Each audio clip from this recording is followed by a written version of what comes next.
Hilchos Klei Hamikdash v'ha'ovdim boi perek sheni. The laws of the vessels of the Beis Hamikdash and those who work there. Chapter 2. Today it's a very familiar chapter. It's familiar because most of the stuff we're going to learn today, we say every day in davening at least twice a day, if not 3 times. The ketores, the incense.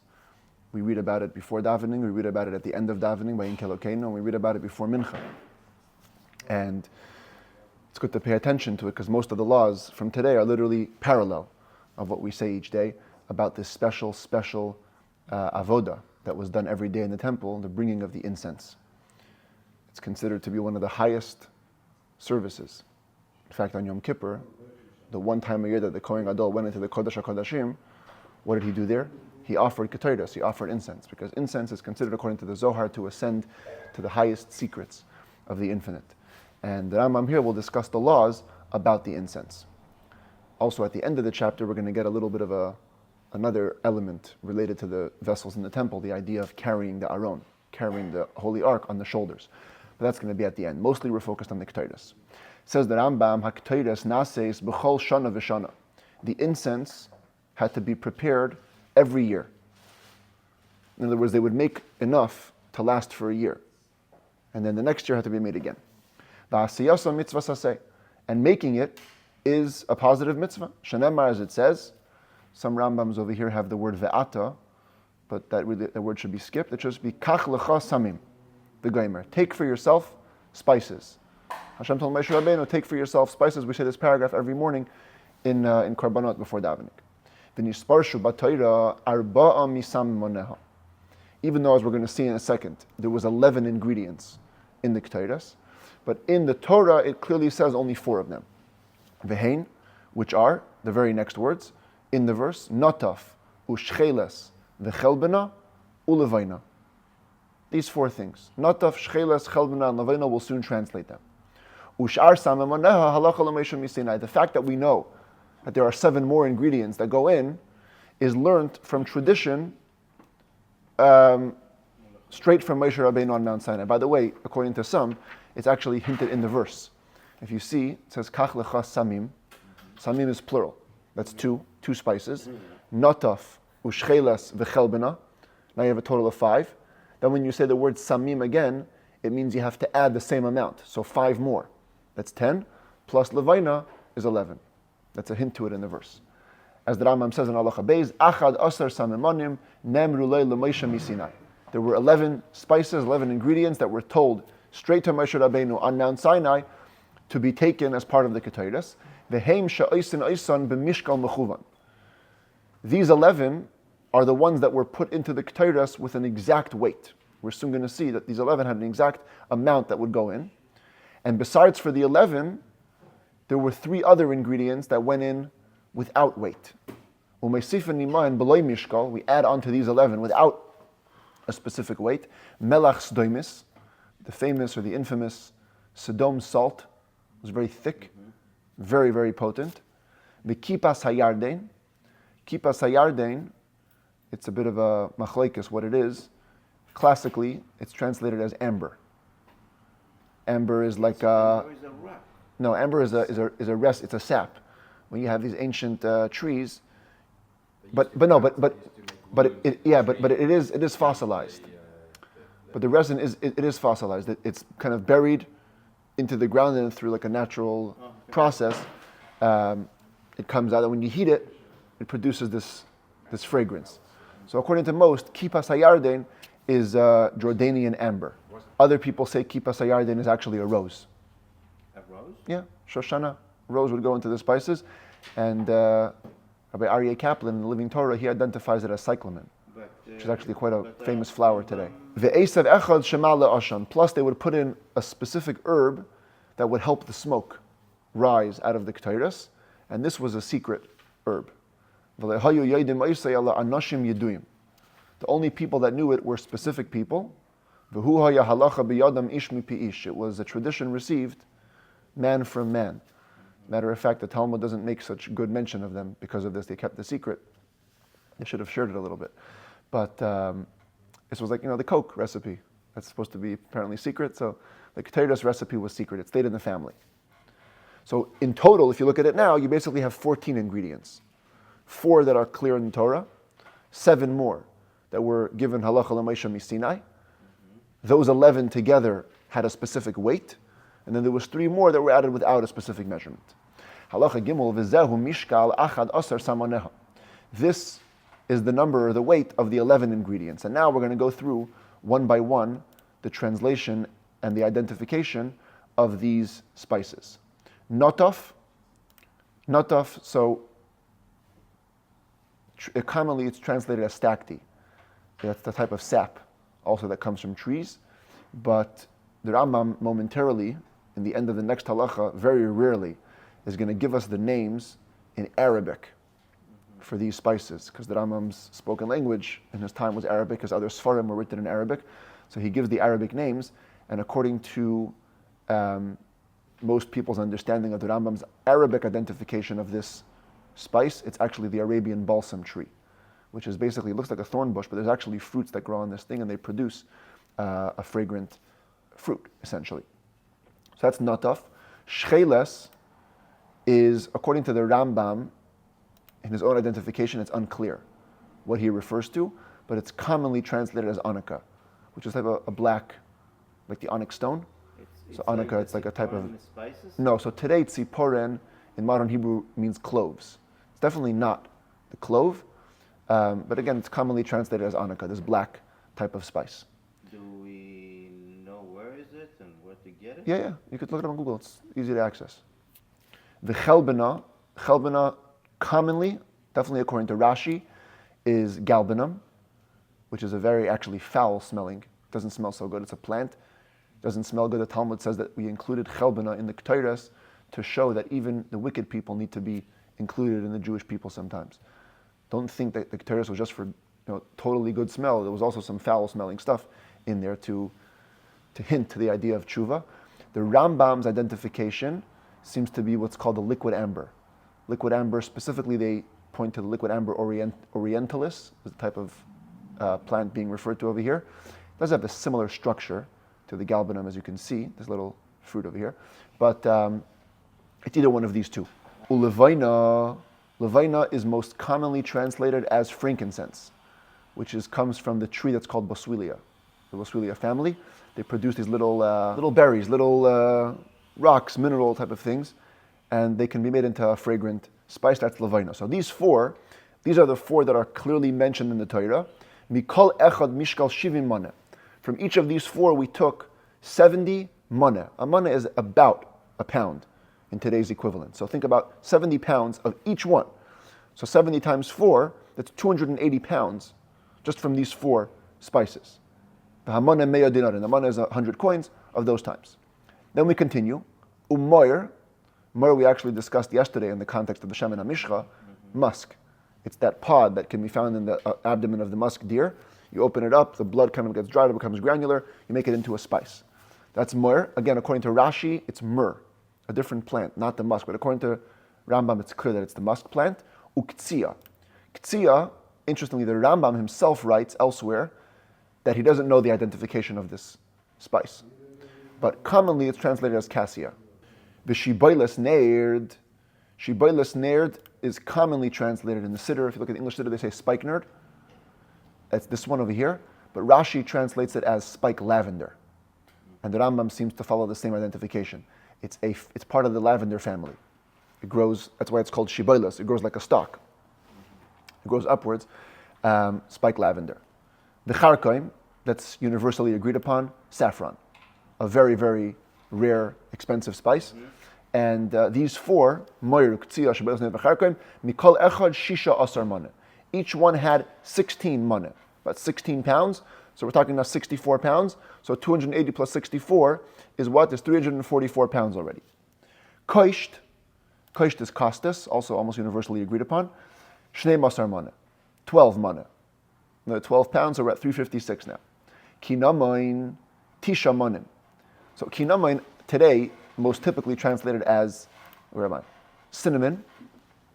But the way the Rambam identifies it, either refers to this specific brand of cinnamon, Ceylonese cinnamon, and actually I saw today that one of the commentaries understands the Rambam as referring to thyme.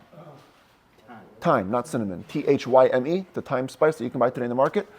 That's what he says kinomin is. And then we have, that's tisha manim, that's 9. So that's what, 363 now? 363. Kilufa, no, 356 plus 9 is 365, excuse me. And then kilufa shleisha manim, 3 more maneh, 3 more pounds of kilufa. Kilufa actually here, funny enough, some say the Rambam identifies as cinnamon, but the common understanding is it's aromatic bark. It's a bark from a tree that actually has a fragrance. Mishkal HaKoil, Shleish Meis V'Shishim U'Shmeina Maneh, a total of 368 maneh. 368 pounds, let's just call it for equivalence sake. Shchukin HaKoil, Hadik. Everything is ground, very fine. And then, Moisifin La Roiva HaKav Melach Sdoimis. They add to it a Roiva HaKav, a quarter of a kav, it's a very small amount, of the Sedoim salt, the thick salt. The Kipas HaYardin Umala Oshan, Kol Shehu, and the Jordanian amber, or the rose, or the cyclamen, whatever interpretation you want to follow, and that special secret herb, the smoke-raising herb, a tiny amount. So we're just going to kind of round it down and call it 368 anyways. What do you do with 368? Umaktir mimena b'chol yoyim al mizbach hazav maneh. Every day, you sacrifice, you offer on the golden altar in the temple 1 maneh, 1 pound. So out of 368, what do you have? 365 corresponds to a solar year. Very fascinating, because usually in halacha we only go according to the lunar year. But here they ground enough for the solar year. The 3 pounds that remained, they would regrind them on the eve of Yom Kippur to be super fine, to the point that they would remove most of it and only remain with what's called a handful or a cupful for the Kohen Gadol, for the high priest, to offer on Yom Kippur. This is just an image of what it looked like, apparently. On Yom Kippur, there would be a special Kohen who would spoon the Ketores into the Kohen Gadol's hands. He held his hands out like this. It was a whole art that we're going to learn about later at the end of this book. The point is, from 3 pounds of spices, they would grind it super, super fine, till all that remained was 1 cupful. The hashar, and whatever remained, hu meisar haktoides she'amarnu bishkalim, is what's called the leftover of the ketores, which we actually explained back in the Rambam's 3rd book, in the laws of the half shekel, where they used to use it to pay the artisans, and the artisans would transfer the holiness onto money, and then the temple treasury would buy it back, so they could use the ketores in the next year's ketores as well. So that is the basic procedure of preparing the ketores. Now that Rambam goes back to identify, even though I already identified all the spices, the Rambam does a mini identification in this halacha. Nataf ha'amr b'Torah. When the Torah says the word nataf, nataf literally means dripping. Hu atze haktaf sheyetze mehen atzari. It's a reference to the ketaf, to the balsam trees, from which the resin or the sap comes out. And again, as I said before, that's identified either as the stacti or as the Arabian balsam. Shcheles is what's called tzipayren in Talmudic language, which people put into incense mixtures. Again, the Rambam doesn't identify it, but it's commonly referred to as anika. The chelbena has a substance of black honey, bad smell. It's the sap of trees that grow in Greek cities. Again, Rashi, galbanum. According to the Rambam's identification here, it's related to liquid amber and has this black substance. If you want to know the Arabic terms for the names, it goes like this. Ud balasan, that's the nataf. The atzfartib, umaya, that's the chelbena. The luqn is the frankincense. Luban. Some have luban with a base, yeah. Umisk, that's musk or muski. Katzia, the Rambam just requotes the Hebrew term because he doesn't translate it elsewhere. Sunbul al-nutrin, that's the spike lavender. Za'afran is saffron, of course. Kust is the costus. Ud is how the Rambam is understood to be referring to either thyme or cinnamon. Kishir salika, that's the aromatic bark for kilufa. And anbar is not one of the ketores, that's the kipas hayardin, that's the amber. That's the Arabic term for amber. Now, that is the ingredients. Keitzad mefatmin es hakteres. How do we go about preparing the incense, mixing all the spices, ingredients together? So actually it involved a whole nother ingredient. Maybe tisha kabin boiris karshina. You bring 9 kav of karshina soap, commonly identified with saponaria or soapwort. This is a plant that actually produces some of the soaps that we use today. V'shaf bo'es hatzipayran. You use the saponaria to rub down the tzipayran, the anika. Ve'achar kach sheides hatzipayran be'echad ve'esrim kav shel yein kafrisin o yayin lavan yashan chazak b'yoser. And then you soak the anika in 21 kav of cypress wine or very strong white wine, aged white wine. And then you grind each one of the spices individually very fine. And when you grind oimer, somebody should be announcing hadeg heitev, heitev hadeg. Or some texts have hadeg heitev, hadeg heitev. Grind it well, grind it well. Kolzman shesheichek, as long as they're grinding. The Talmud actually says, the sound actually did good for the grinding somehow. You read it every morning, exactly. And then after each spice is ground individually, you mix them all together. All the action going into preparing the ketores was done in the holy area, inside the temple courtyard, with the produce belonging to the temple treasury. If somebody prepares the incense using non-holy substances or in a vessel that's not holy, it's disqualified.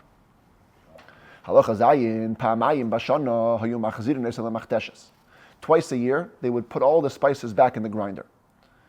Why?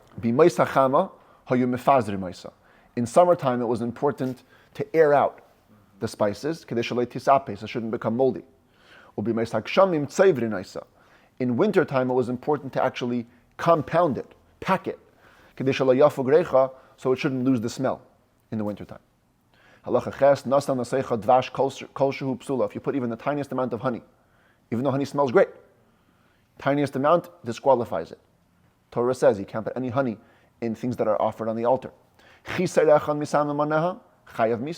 If you made even one of the ingredients lacking, you took out one ingredient, you're obligated to the death penalty. Because now you're actually offering a strange incense. We're going to see in a second that the golden altar upon which the Mizbeach upon which the ketores was offered could only have the incense offered out and nothing else. The moment you take out an ingredient, it's a different incense. You're offering improper incense. Mistake goes to life. Yeah. Pitma ma'at b'maskunta ksheira. If you prepared it in small quantities proportionally, then it's kosher. So if you did the math, and you took down, because let's say it's 70 pounds of the top 4 ingredients, 16 pounds of the next ones, if you took it down and you proportionally prepared only 1 pound per day, let's say, based on the exact amounts, it's kosher. Even if you did it in half quantities, because they would bring the ketores twice a day. Once in the morning, once in the evening, half a pound in the morning, half a pound in the evening. You do half a pound of proportional preparation in the morning, half a pound in the evening, it's also fine, as long as it keeps the exact proportions. Exact ratios, exactly. If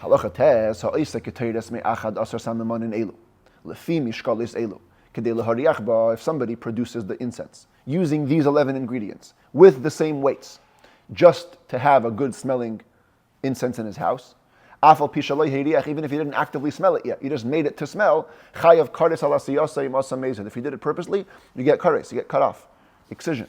If you did it inadvertently, you bring a standard carbon chata sin offering.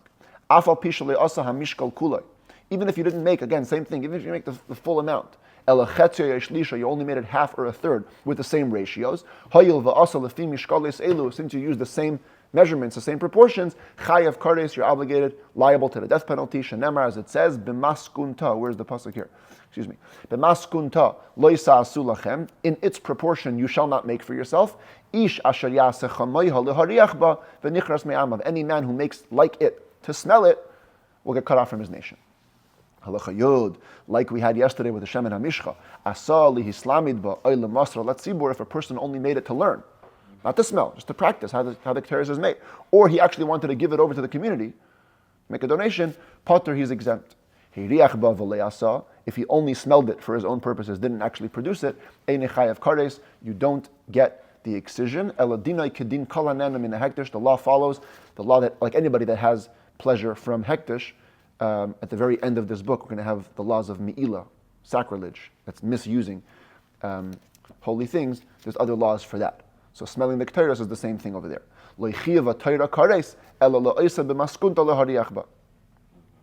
Torah only obligates the excision for somebody who produces the ketores with the proportions to smell it.